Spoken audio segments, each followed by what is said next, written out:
اعوذ باللہ من الشیطان الرجیم بسم اللہ الرحمن الرحیم۔ اب جو یہ آخری حصہ ہے سورہ مبارکہ کا، اس میں بعض مضامین بہت ہی اہم ہیں بنیادی فلسفہ دین کے اعتبار سے۔ سب سے پہلی بات تو پھر آ رہی ہے وہی جو تمدنی اور معاشرتی معاملات ہوتے ہیں۔ معاشرے کے اندر کسی بری بات کا بلند آواز سے کہنا، کسی بری بات کا چرچا کرنا بالفعل کوئی اچھی بات نہیں ہے، لیکن اس میں ایک استثناء ہے۔ کسی مظلوم کا معاملہ یہ ہے کہ اس کے دل سے اگر جڑے کٹے الفاظ بھی نکل جائیں کسی کے لیے تو وہ اللہ کنڈون کرے گا، معاف کر دے گا۔ لا يحب اللہ الجہر بالسوء من القول، اللہ کو بالکل پسند نہیں ہے کہ کسی بات کو بلند آوازی سے کہا جائے، بری بات کو، الا من ظلم، سوائے اس کے جس پر ظلم ہوا ہے، جس کا دل دکھا ہے۔ ابھی حال ہی میں نے جمعے میں وہ شعر سنائے تھے کہ فارسی زبان کا ایک شعر ہے، بترسز آہ مظلومہ کہ ہنگام دعا کردن، اجابت از در حق بہر استقبال می آید۔ مظلوموں کی آہوں سے ڈرو کہ جب ان کی زبان سے کوئی بد دعا نکل جاتی ہے تو اس دعا کی قبولیت جو ہے وہ خود استقبال کرنے کے لیے آتی ہے عرش سے، اللہ تعالیٰ کی طرف سے۔ تو اس کا ترجمہ بھی اردو میں شعر ہی میں موجود ہے، ڈرو مظلوم کی آہوں سے جب اٹھتی ہیں سینوں سے، قبولیت ہے کرتی خیر مقدم چرخ سے آ کر۔ تو مظلوم کا مسئلہ یہ ہے کہ اس کو اس کی بھی اجازت ہے۔ وَكَانَ اللَّهُ سَمِيعًا عَلِيمًا، اللہ سب کچھ سننے والا ہے اور سب کچھ جانتا ہے، اسے معلوم ہے جس کے دل سے یہ آواز نکلی ہے وہ کتنا دکھا ہوا ہے، اس کے احساسات کتنے مجروح ہوئے۔ ان تبدوا خیرا او تخفوہ او تعفوا عن سوء فإن اللہ کان عفوا قدیرا، جہاں تک تو خیر کا معاملہ ہے تم اسے بلند آواز سے کہو، ظاہر کرو یا چھپاؤ، برابر کی بات ہے۔ اللہ تعالیٰ کے لیے خیر تو خیر ہی ہر حال میں ہے، عیاں ہو یا خفیہ ہو۔ اور تعفو عن سوء، لیکن یہ ذرا اونچا مسئلہ ہے، اور اگر تم برائی کو سے معاف کر دیا کرو۔ اب یہ اپیل کے انداز میں ہے، مظلوم سے بھی کہا جا رہا ہے کہ اگرچہ تمہیں چھوٹ ہے یہ کہ تم ان پر گرفت نہیں ہوگی، لیکن تم ایک اس سے اعلیٰ تر اور بلند تر رتبہ ہے، اسے کیوں نہیں حاصل کرتے؟ اور تعفو عن سوء، کہ تم کسی برائی سے درگزر کرو، معاف کر دو۔ فإن اللہ عفوا قدیرا، تو یقیناً اللہ تعالیٰ بھی معاف فرمانے والا ہے اور قدرت رکھنے والا ہے۔ انسان تو بسا اوقات معاف کرنے پر مجبور بھی ہو جاتا ہے، اس لیے کہ بدلہ دینے کی قدرت نہیں رکھتا۔ اللہ تو مقتدرہ ہے، قدیر ہے، وہ تو جو چاہے فوراً جو ہے دیر اینڈ دین حساب چکا دے، لیکن نہیں، پھر بھی وہ اس کے باوجود وہ معاف فرماتا ہے۔ اب پھر یہ بہت اہم مضمون آ گیا ہے، وحدت الادیان کا جو ایک بنیادی جڑ ہے، اس کی جڑ کو یہاں کاٹی جا رہی ہے۔ غلط فلسفہ جو وحدت ادیان کا، میں نے آپ کو بتایا تھا کہ فلسفہ وحدت ادیان کا ایک حصہ صحیح ہے کہ اوریجن سب کا ایک ہے، لیکن یہ کہ اب جو وہ شکلیں ہیں ان کی وہ ایک ہے، اس سے بڑی حماقت اور جہالت اور ضلالت اور گمراہی اور کوئی نہیں۔ اب یہ کانٹے کی بات بتائی جا رہی ہے کہ اصل میں دین میں جس چیز کی وجہ سے غلطی پیدا ہوتی ہے وہ کیا ہے؟ اللہ اور رسولوں میں تفریق پیدا کر دینا۔ ایک ہے رسولوں میں تفریق کرنا، ایک رسول کو ماننا ایک کو نہ ماننا، ایک ہے اللہ کو علیحدہ کر دینا، رسول کو علیحدہ کر دینا۔ یہ جہالت ہے جو فتنہ انکار حدیث میں، فتنہ انکار سنت میں، اور یہ کہ بس اہل قرآن جو اپنے آپ کو سمجھتے ہیں کہ رسول کا کام تھا قرآن پہنچا دینا، اللہ خیر صلی اللہ۔ اب اصل معاملہ ہمارا اور اللہ کا ہے، اللہ کی کتاب ہے، ہم بھی سمجھتے ہیں، عربی زبان میں ہے، ہم اس کو خود سمجھیں گے، خود اس پر عمل کریں گے۔ باقی رسول نے اپنے زمانے میں مسلمانوں کو اس کی جو تشریح سمجھائی تھی، ٹھیک ہے، اس وقت انہوں نے قبول کر لی، لیکن رسول کی تشریح جو ہے وہ دائمی نہیں ہے، دائمی شے صرف قرآن ہے، گویا کہ اللہ کو اور رسول کو جدا کر دیا۔ وہ بات یہاں آ رہی ہے، ان الذین یکفرون باللہ ورسلہ، یقیناً وہ لوگ جو کفر کرتے ہیں اللہ کا اور اس کے رسولوں کا، وَيُرِيدُونَ أَن يُفَرِّقُوا بَيْنَ اللَّهِ وَرُسُلِهِ، اور وہ چاہتے ہیں کہ تفریق کر دیں اللہ کے اور اس کے رسولوں کے مابین۔ یہ دین الہی بھی یہی تھا کہ بس اللہ کا دین سمجھو، رسول سے کیا نسبت ہے؟ جب رسول کی نسبت ہو جائے گا یہ دین مسیح ہے، یہ دین موسیٰ ہے، یہ دین عیسیٰ ہے، یہ دین فلاں ہے، اگر رسولوں کا یہ فیکٹر جو ہے، جو ڈفرینشیٹنگ فیکٹر ہے، نکال دیا جائے تو اللہ تو سب کا کامن ہے، تو دین الہی ہو گیا۔ ان الذین یکفرون باللہ ورسلہ ویریدون ان یفرقوا بین اللہ ورسلہ ویقولون نؤمن ببعض ونکفر ببعض، اور وہ یہ کہتے ہیں کہ ہم کچھ کو مانیں گے کچھ کو نہیں مانیں گے۔ یعنی اللہ کو مانیں گے، رسولوں کا ماننا ضروری نہیں ہے، اللہ کی کتاب کو مانیں گے، رسول کی سنت کا ماننا کوئی ضروری نہیں۔ وَيُرِيدُونَ أَن يَتَّخِذُوا بَيْنَ ذَلِكَ سَبِيلًا، اور وہ چاہتے ہیں کہ اس کے بین ایک راستہ نکال لیں، اللہ کو ایک طرف کر دیں، رسول کو ایک طرف کر دیں۔ اولئک ھم الکافرون حقا، یہ لوگ کٹر کافر ہیں، ان کے کافر ہونے میں کوئی شک نہیں، یہ حق کہ یہ کافر ہیں۔ وَأَعْتَدْنَا لِلْكَافِرِينَ عَذَابًا مُهِينًا، اور ہم نے ایسے کافروں کے لیے بڑا اہانت آمیز عذاب تیار کر رکھا ہے۔ وَالَّذِينَ آمَنُوا بِاللَّهِ وَرُسُلِهِ، اور جو لوگ ایمان رکھتے ہیں اللہ پر اور اس کے رسولوں پر، وَلَمْ يُفَرِّقُوا بَيْنَ أَحَدٍ مِّنْهُمْ، اور انہوں نے ان میں سے کسی کے مابین کوئی تفریق نہیں کی، نہ اللہ کو رسول سے جدا کیا، نہ رسول کو رسول سے جدا کیا۔ ہم تو سب کو مانتے ہیں، لا نفرق بین احد من رسله، ان کو بھی مانتے ہیں جن کے نام قرآن مجید میں آ گئے ہیں، اور مانتے ہیں کہ اور بھی بے شمار آئے ہوں گے، یقین کے ساتھ نہیں کہہ سکتے، تعین کے ساتھ نہیں کہہ سکتے، یہ معلوم ہے اور بھی بہت نبی آئے ہیں، کسی پرٹیکولر پرسن کے بارے میں یقین کے ساتھ نہیں کہہ سکتے، یہ یقین سے کہہ سکتے ہیں کہ بے شمار نبی اور بھی آئے، رسول اور بھی آئے۔ لم يفرقوا بین احد منهم اولئک سوف یؤتیہم اجورہم، یہ وہ لوگ ہیں کہ جنہیں اللہ تعالیٰ ان کے اجر عطا فرمائے گا۔ وکان اللہ غفورا رحیما، اور یقیناً اللہ تعالیٰ غفور الرحیم ہے۔ صدق اللہ العظیم۔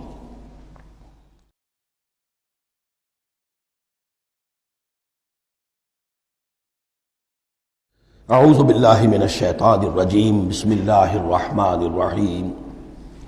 یسألک اہل الکتاب ان تنزل علیہم کتاب من السماء،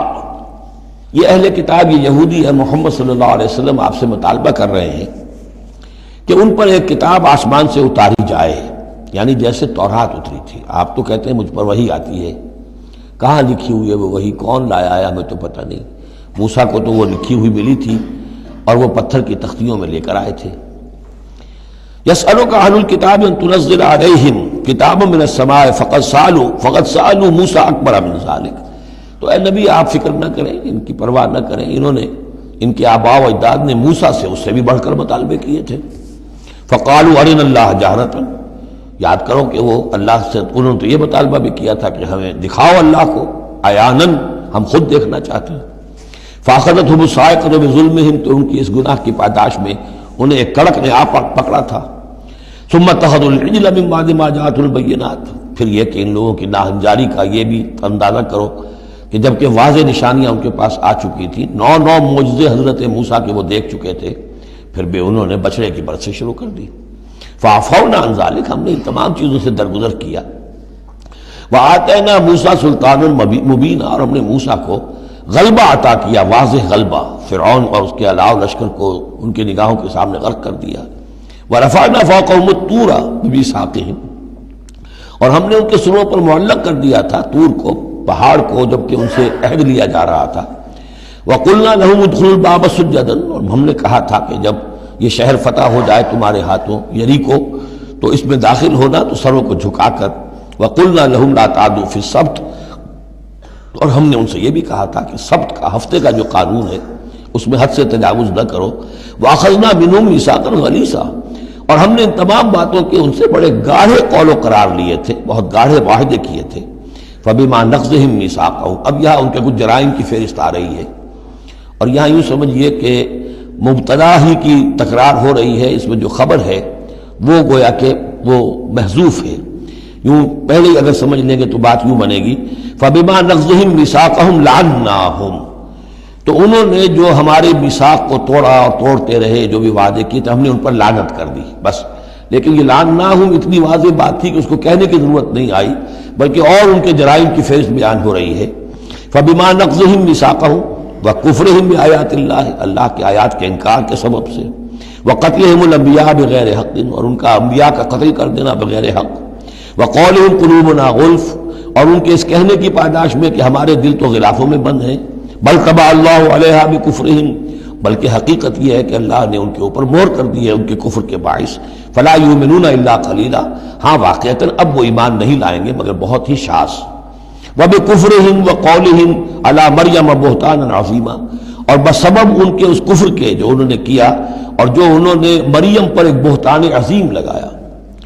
حضرت مریم سلام علیہا پر بہتان یہ لگایا کہ یہ زنا کیا ہے اور یہ یوسف نجار کا بیٹا ہے یہ مسیح، اگرچہ ان کے روایات کے مطابق یہ ہے کہ ان کی نسبت تھی، یوسف نجار بڑھئی تھے ایک، ان کے ساتھ حضرت مریم کی نسبت ہو چکی تھی لیکن وداعی نہیں ہوئی تھی، لیکن وداعی سے پہلے ہی ان کے مابین تعلق ہوا اور یہ بیٹا ہو گیا، تو یہ تو پھر ولد الزنا ہوا۔ یہ تھی اتنی بڑی بات تھی جو وہ کہتے ہیں، اور اس کو باقاعدہ پکچرز بنا کے امریکہ میں چلاتے ہیں، سن آف مین، تم جسے سن آف گاڈ کہتے ہیں وہ سن آف مین ہے۔ اب سن آف مین جو ہے اس کو سمجھ لیجئے کہ اس کا مطلب کیا ہوا پھر، آؤٹ آف ویڈ لاک ہی تو آخر ہوا نا، اس کا جو پیدا ہوا اگر حضرت مسیح تو وہ صحیح جائز ولادت سے تو نہ ہوا، اگر انسان کا بیٹا ہے۔ بہرحال اتنے بڑے بڑے بہتان لگائے۔ وَبِكُفْرِهِمْ وَقَوْلِهِمْ عَلَىٰ مَرْيَمَ بُهْتَانًا عَظِيمًا وَقَوْلِهِمْ إِنَّا قَتَلْنَا الْمَسِيحَ عِيسَى ابْنَ مَرْيَمَ رَسُولَ اللَّهِ، اور بسبب ان کے یہ کہنے کہ ہم نے قتل کیا مسیح کو، عیسیٰ ابن مریم کو، رسول اللہ، اللہ کے رسول کو۔ یہ رسول اللہ ان کا لفظ نہیں ہے، یہ اللہ کی طرف سے سائن آف ایکسکلیمیشن کے ساتھ، اچھا ان کا دعویٰ یہ ہے کہ انہوں نے اللہ کے رسول کو قتل کیا، جبکہ رسول تو قتل ہو ہی نہیں سکتا۔ کتب اللہ لأغلبن انا ورسلی، یہ تو اللہ کا فیصلہ ہے، طے شدہ لکھا ہوا ہے کہ میں اور میرے رسول تو غالب آ کر رہیں گے۔ تو ان کی تو یہ جرأتیں ہیں کہ یہ سمجھتے ہیں کہ انہوں نے اللہ کے ایک رسول کو قتل کیا ہے۔ وما قتلوه وما صلبوه، ہرگز انہوں نے قتل نہیں کیا، نہ اسے سولی دی، ولکن شبہ لہم، بلکہ اس کی شبیہ بنا دی گئی ان کے لیے، صورت بنا دی گئی، مشابہت کر دی گئی اس کے ساتھ ان کے لیے، کہ انہوں نے جس کو سمجھا ہے کہ وہ مسیح ہے، وہ مسیح نہیں تھا، وہ مسیح کی جگہ کوئی اور تھا، جو انجیل برنباس سے معلوم ہوتا ہے کہ جوڈاس اسکیریوٹ جو کہ حواریین میں سے ایک تھا، ویسے اس کی نیت اور تھی، بد نیتی نہیں تھی، وہ ایک لمبی بات ہو جائے گی، اس کا وقت دورہ قرآن میں نہیں ہے، نیت اس کی کچھ اور تھی، لیکن اس نے گرفتار کرایا تھا، اور اس گرفتاری کے پاداش میں پھر اللہ تعالیٰ نے اس کی شکل جو حضرت مسیح کی بنا دی، اور حضرت مسیح کی جگہ وہ پکڑا گیا اور سولی چڑھا۔ وما قتلوه وما صلبوه ولكن شبه لهم وان الذين اختلفوا فيه لفي شك منه، اور جو لوگ اس کے بارے میں اختلاف میں پڑے ہوئے ہیں وہ شکوک و شبہات میں ہیں، انہیں خود پتہ نہیں کہ ہوا کیا، کیسے ہوا۔ ما لهم به من علم، ان کے پاس اس کے ضمن میں کوئی علم نہیں ہے، الا اتباع الظن، سوائے اس کے کہ اٹکل پچو کے تیر چلاتے ہیں۔ وما قتلوه یقینا، یہ بات یقینی ہے کہ اسے قتل نہیں کیا گیا، وہ قتل نہیں ہوا، وہ صلیب نہیں دیا گیا علیہ الصلاۃ والسلام، بل رفع اللہ الیہ، بلکہ اللہ نے اسے اٹھا لیا اپنی طرف۔ وکان اللہ عزیزا حکیما، اور اللہ تعالیٰ زبردست ہے، کمال حکمت والا۔ اس کی تفصیل میں آپ کو پہلے بتا چکا ہوں کہ کیا شکل پیش آئی تھی اس باغ میں جہاں حضرت مسیح اپنے حواریین کے ساتھ روپوش تھے، جو کہ تفصیل انجیل برنباس میں ہے۔ وَإِن مِّنْ أَهْلِ الْكِتَابِ إِلَّا لَيُؤْمِنَنَّ بِهِ قَبْلَ مَوْتِهِ، اور نہیں رہے گا اہل کتاب میں سے کوئی بھی مگر اس پر ایمان لا کر رہے گا اس کی موت سے قبل، یعنی حضرت مسیح مرے نہیں ہیں، زندہ ہیں، وہ دوبارہ آئیں گے، اور دوبارہ جب آئیں گے تو اہل کتاب میں سے کوئی شخص نہیں رہے گا جو ان پر ایمان نہ لے آئے۔ وَيَوْمَ الْقِيَامَةِ يَكُونُ عَلَيْهِمْ شَهِيدًا، اور قیامت کے دن وہی ان کے خلاف گواہ بن کر کھڑا ہوگا۔ یہ خلاف گواہی وہی آ گئی جو ہم نے پڑھا تھا 41ویں آیت میں، فَكَيْفَ إِذَا جِئْنَا مِن كُلِّ أُمَّةٍ بِشَهِيدٍ وَجِئْنَا بِكَ عَلَىٰ هَٰؤُلَاءِ شَهِيدًا، ہر نبی کو اپنی قوم کے خلاف گواہی دینی، لہذا حضرت مسیح علیہ السلام اپنی اس قوم، اپنی امت کے خلاف گواہی دیں گے۔ صدق اللہ العظیم۔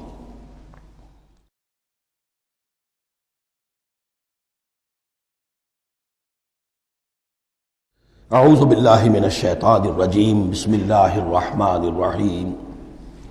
فَبِظُلْمٍ مِّنَ الَّذِينَ هَادُوا حَرَّمْنَا عَلَيْهِمْ طَيِّبَاتٍ أُحِلَّتْ لَهُمْ، تو اللہ تعالیٰ کی ایک سنت یہ بھی ہے کہ کوئی قوم اگر کسی معاملے میں حد سے گزرتی ہے تو اس کو سزا کی ایک شکل یہ بھی ہوتی ہے کہ حلال چیزوں سے بھی محروم کر دیا جائے، حرام کر دی جائیں۔ تو ان لوگوں نے جنہوں نے یہودیت اختیار کی، ان کی اسی غلط روش کے باعث حرمنا علیہم طیبات، ہم نے بعض پاکیزہ چیزیں بھی ان پر حرام کر دی، احلت لہم، جو کہ اصلاً ان کے لیے حلال تھیں، جیسے کہ حضرت یعقوب علیہ السلام نے اگر اونٹ کا گوشت کھانا چھوڑ دیا تھا تو اللہ تعالیٰ تورات میں فرما دیتے کہ بھئی یہ حرام نہیں ہے، یہ تو اسرائیل نے، حضرت یعقوب نے خود کر دیا تھا، اللہ نے کہا اچھا ٹھیک ہے، ان کی جو ہے یہ سزا رہے، ان پر جو تنگی ہے وہ رہے۔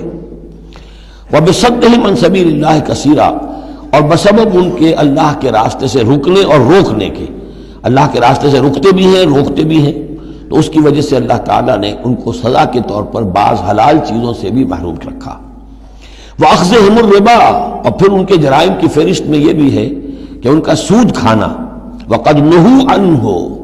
اور یہ کہ اسے روک دیے گئے تھے۔ سود ان کی شریعت میں حرام ہے، آج بھی حرام ہے،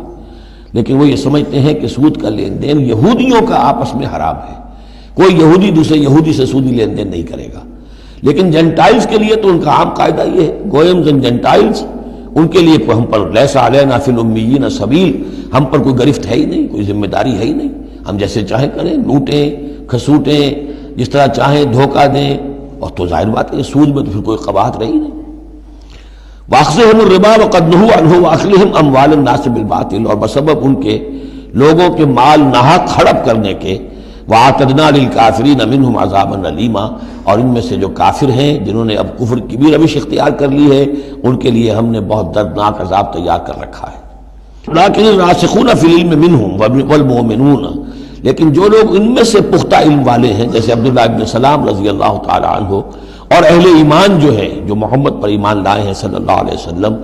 یؤمنون بما انزل الیک وما انزل من قبلک، وہ تو ایمان رکھتے ہیں اس پر بھی جو اے نبی آپ کی طرف نازل کیا گیا، اور اس پر بھی کہ جو آپ سے پہلے نازل کیا گیا،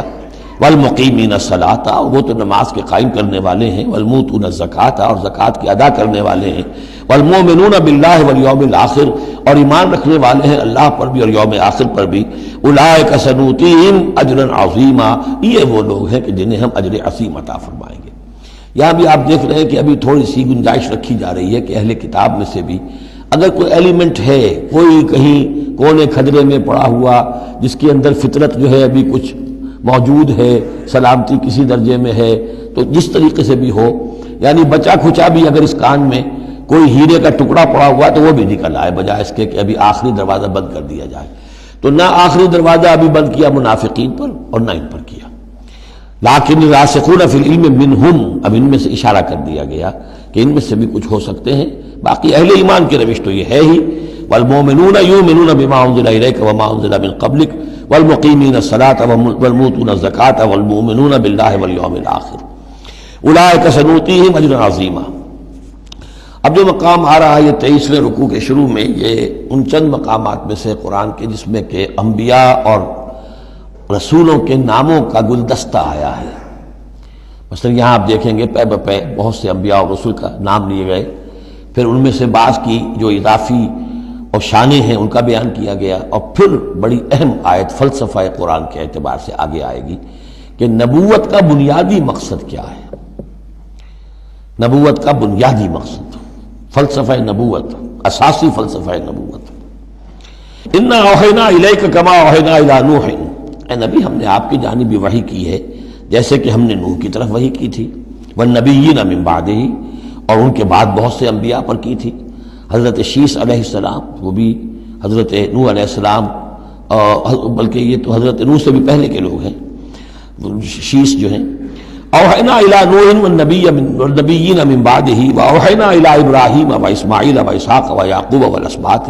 اور ہم نے وحی کی ابراہیم کی طرف، اسماعیل کی طرف، اسحاق کی طرف، یعقوب کی طرف اور ان کی اولاد کی طرف، وعیسیٰ وایوب ویونس وہارون وسلیمان، اور عیسیٰ کی جانب اور ایوب کی جانب اور یونس کی جانب اور ہارون کی جانب اور سلیمان کی جانب، وآتینا داود زبورا، اور داود کو تو ہم نے زبور جیسی کتاب عطا فرمائی، ورسلا قد قصصناہم علیک من قبل، ایسے بھی بہت سے رسولوں کو ہم نے بھیجا، یا وہی ہم نے ان کی جانب کی بھیجے ایسے رسول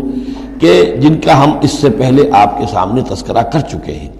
ورسلا لم نقصصہم علیک، اور ایسے بھی بہت سے رسول ہیں کہ جن کے حالات ہم نے آپ کے سامنے بیان نہیں کیے۔